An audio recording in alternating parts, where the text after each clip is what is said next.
दोस्तों, हाल ही में खबर निकल कर आ रही है कि बांग्लादेश की महंगाई ने वहां के लोगों की कमर तोड़ दी है और वहां के लोगों के लिए खाने की वस्तुएं जुटाना किसी जंग से कम नहीं है। और बांग्लादेश की परिस्थितियां जिस तरीके से बिगड़ रही हैं, इससे आने वाले कुछ समय में बांग्लादेश के हालात और भी ज्यादा बेकाबू हो सकते हैं, क्योंकि खाने पीने के वस्तुओं की इतनी ज्यादा कमी हो चुकी है कि वहां के लोगों को दाल, सब्जियां और रोटी जुटाने के लिए अपने जेब तक को खाली करना पड़ रहा है। और आंकड़े बताते हैं कि बांग्लादेश की इस महंगाई ने कई दशकों के रिकॉर्ड को पीछे छोड़ दिया है। यही नहीं, बल्कि बांग्लादेश के हालात इतने ज्यादा बदतर होते जा रहे हैं कि उनके द्वारा आईएमएफ और वर्ल्ड बैंक के सामने हाथ फैलाने पर कर्ज भी नहीं मिल पा रहा है। और बांग्लादेश को ज्यादातर महंगाई का सामना इसलिए करना पड़ रहा है क्योंकि भारत की तरफ से डीजल, पेट्रोल समेत कई अन्य प्रोडक्ट की सप्लाई बंद हो चुकी है। और खासकर बांग्लादेश में खाने पीने की वस्तुएं भारत के साथ साथ कुछ अन्य देशों से इंपोर्ट की जाती है। देश आहिस्ता आहिस्ता अपनी तमाम सरहदें पार करता चला जा रहा है।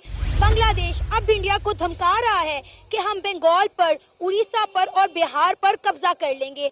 तो आप देख सकते हैं कि भाई के बांग्लादेश किस हद तक इंडिया की नफरत में डूब चुका हुआ है।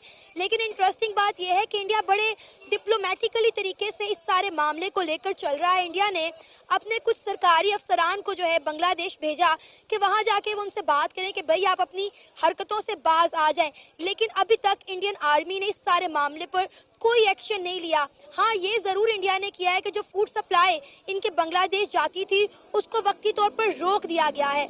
लेकिन मुझे ये लगता है कि जब तक इंडियन आर्मी बांग्लादेश को मजा नहीं चखाएगी, इनकी अकल ठिकाने नहीं आने वाली।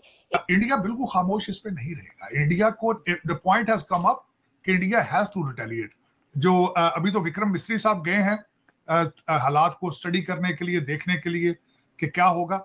लेकिन अगर बॉर्डर को उन्होंने कंट्रोल ना किया और वहां पे हिंदुओं के साथ मिसाइल जारी रहे, तो इंडिया के पास कोई अदर चॉइस नहीं होगा कि उसको सख्ती के साथ डील किया जाए। देश अब भविष्य में बांग्लादेश के नाम से जाना जाएगा, यह बात पूरी तरीके से तय हो चुकी है, क्योंकि अब बांग्लादेश को भारत की तरफ से दूसरा सबसे बड़ा झटका मिल चुका है।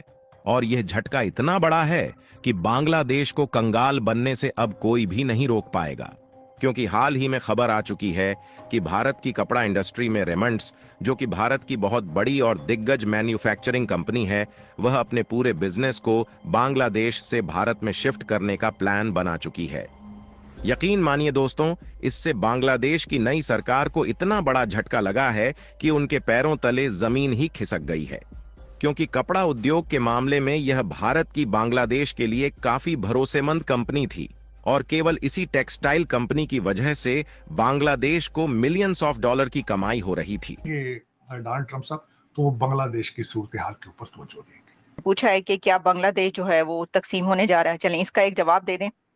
देखिए बांग्लादेश स्प्लिट किस तरह होगा। एक तो मेजॉरिटी जो है वो सारे के सारे मुस्लिम हैं, माइनॉरिटीज बहुत कम है। हाँ, हालात फाइनेंशियली बहुत वीक हो जाएंगे और वहां पे जिंदगी बड़ी मुश्किल हो जाएगी मेरे ख्याल में, अगर इसको जल्द से जल्द ठीक ना हुआ, इलेक्शन ना हुए और स्टेबल गवर्नमेंट ना आई। जब तक कोई मेच्योर गवर्नमेंट नहीं, इस वक्त जो बैठे हुए लोग उनके पास तो मैंडेट ही कोई नहीं है, वो तो सिलेक्टेड हैं। और आपको ये भी पता होना चाहिए कि स्टूडेंट्स के कई ग्रुप मुसलसल एक दूसरे से लड़ते हैं वहां पे। उनके पास अगर देखा जाए तो आज भी उसके हालात कोई ठीक नहीं है।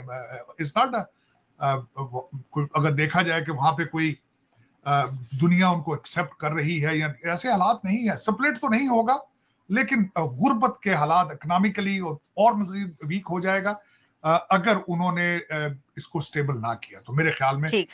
मोहम्मद यूनुस साहब से ढाका में मिले हैं और सुनने में यही आया कि मुलाकात जो है ना कोई इतनी मुनासिब नहीं हुई।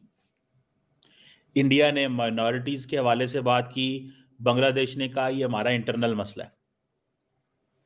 बांग्लादेश गवर्नमेंट ये कहती है कि हम तमाम लोगों के मसले को टेक केयर करेंगे, तमाम मज़ाहब को, एथनिसिटीज़ को, लेकिन ये हमारा अंदरूनी मामला है, आप इसमें हमें डिक्टेट ना करें हमने क्या करना है।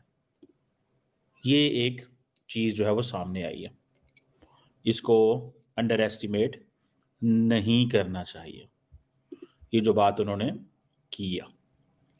अब देखना ये है कि मैसेजिंग तो फिर कोई इतनी अच्छी नहीं होती जब इस तरह की कन्वर्सेशंस होती हैं।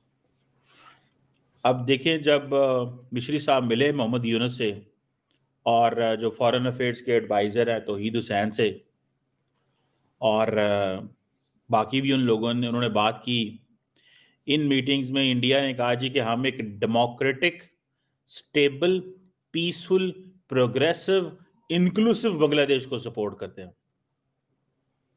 इट मीन्स कि if Bangladesh is not democratic, it means कि अगर तुम लोग बैठे रहे तो हम तुम्हें नहीं मानेंगे ज्यादा देर के बाद। समझ आ गई? ये मैं ये मिस्री साहब की बातें आपको बता रहा हूं।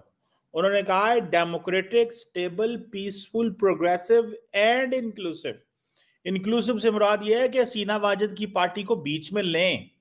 ये नहीं फैसला होगा कि जी आप उनको निकाल दें।